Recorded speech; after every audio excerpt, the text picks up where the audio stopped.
Alrighty, welcome back to Lantern Rite. And now that we're here at the final stage of Lantern Rite, we now can fight Beisht, or however you say it. This is the little exact same fight that you had to fight through in order to get here through the Archon quest. So this is just a general free-to-play guide for you to just beat it on your own, but of course co-op is there if you want to.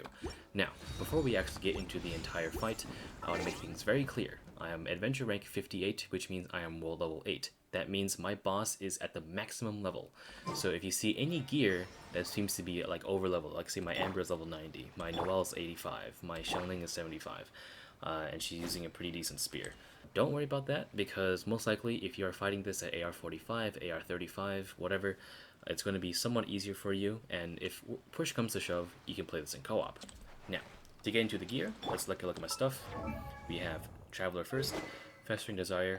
You can also use whatever you want. Skyward Blade, Flute, Fillet Blade, which I do recommend, whatever you want. It does not matter to me, because they are not the main source of damage, but they will do a good chunk whenever the head lands on the arena.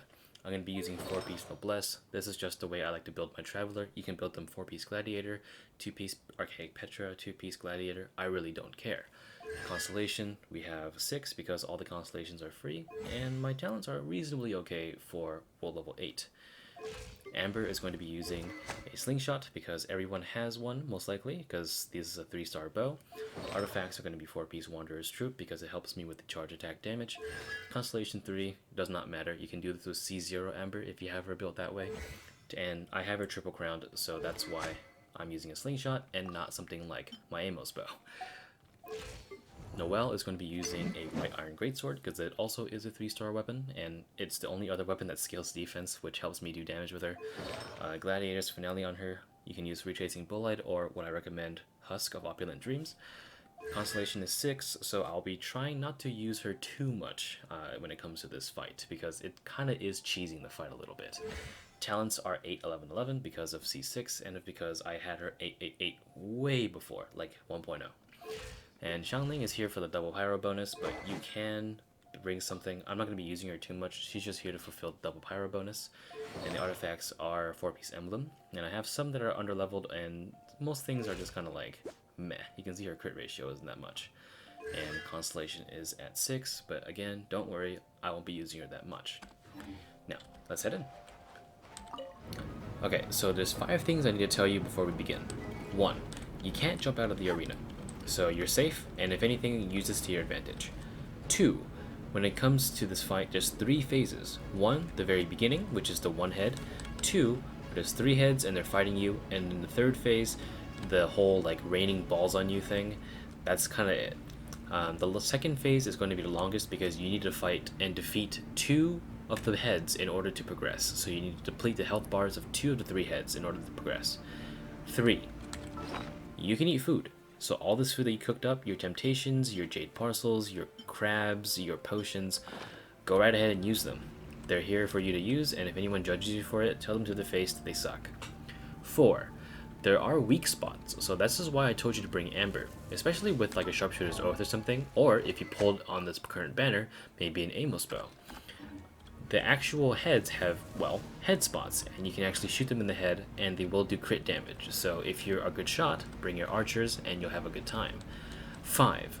This boss is rather tedious, and sometimes there is some BS that happens when there are some things that perhaps get in your way. So for example, there's going to be a head here, it's going to be laying down here, and suddenly another one is going to be firing like balls of steel at you.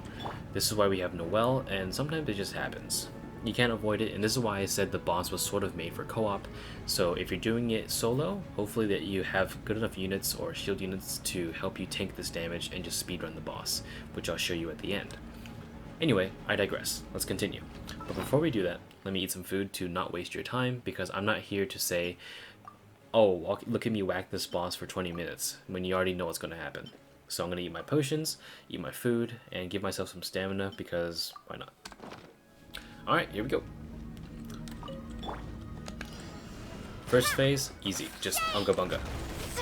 But don't get too greedy, because sometimes, well, all the time actually, it's going to fire these balls at you. So just run in one direction, you should be okay. Here you can shoot in the head with Amber, or you can use Noelle and start banging it down until it has no HP. This is optional because you might want to save your burst for later. But I'm just here to do all the damage so I can save time when we do the boss fight later. So don't worry that I just destroyed the entire health bar. Sometimes it happens, sometimes it doesn't, but just making sure this is just to save time for later. Because all you're going to do is just whittle away at the damage and just continue to fight. So here, you see these balls, and just run one direction. You might get hit, you might not. And here, run in the opposite direction, and always stay away from the middle. Because I don't know how many times I got myself ganked because of the fact that I stayed in the middle, and then I just got sucked in. It just happens. No one escapes my sights. Nice and spicy. Also, Amber's burst never misses the boss, so if you have like a eulogy Amber or something, she's going to be your best friend when it comes to doing some damage with the burst. But anyway, so now that we're here, we whittled down 2 of the heads. You can see up here, bad RNG, the one that I want to damage is not going to come up, so I have to wait. And the most likely one that's going to come up is going to happen. So I'm going to shoot this guy in the head more, and he's probably going to do a hydro pump. So again, just stay away from him. You see here there's like a bit of an attack overlap. It's kind of scary. Don't worry about it. Just focus your attacks on one person. Again, pay attention to your surroundings and make sure that you run away if you need to.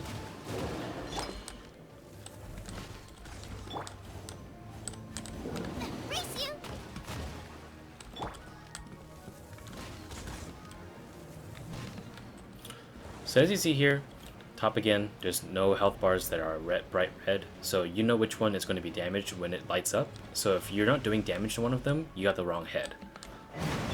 So no head. Anyway. Let me get rid of that one. And make sure I don't get myself splashed to death. That hurts. Be careful of that. So this entire boss is just situational awareness and making sure you don't get like mega ganked. It's actually a very unpleasant feeling. So here I'm going to move on to phase 3 because I damaged 2 of the 3 heads. As you see up top, now all we're going to do is dodge some hail, or as I like to call, water balls. So you see these red balls, just walk out of them. Boom. And it only happens every couple, like 10-15 seconds, so you can take your time. See, bad RNG here. I have to fight the one that is undamaged, so I gotta move in one direction. Same with the other one. I gotta be careful. I get splashed a little bit, that's fine. But now we're just trying to get the last bit of damage. See if we can do it. Oh, there we go, we got it. Okay, so I hope this guide was somewhat helpful to explain at least the mechanics of the rules and such, because sometimes, you know, the bosses can be pretty tough. I really didn't like the Vagabond boss fight back with 3 Kenkis, and I still didn't like them in Spiral Abyss. But most likely if you're like AR-55 or something, this won't be much of use to you, because you probably can speedrun this boss. But for someone that's built like this, you know, if someone's built like this, then perhaps this will be of help as to understand what's going on and perhaps explain the boss to you. I really hope that this was helpful. I understand this is kind of like a sort of semi-guide because not everyone can do as much damage as I can, but if you can, or if you have some friends, get them help and hopefully you get your Prima Gems, because you only need to fight this thing 6 times in order to get all the rewards and 4 times to unlock the character. So until next time, I hope you have fun, happy Lantern Rite, and here's how it looks like when you speedrun it.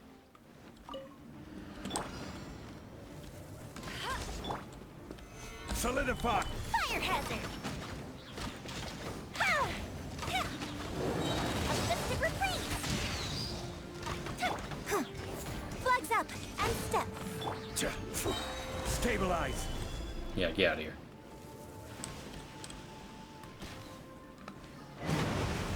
Order guide you. Fuse is lit!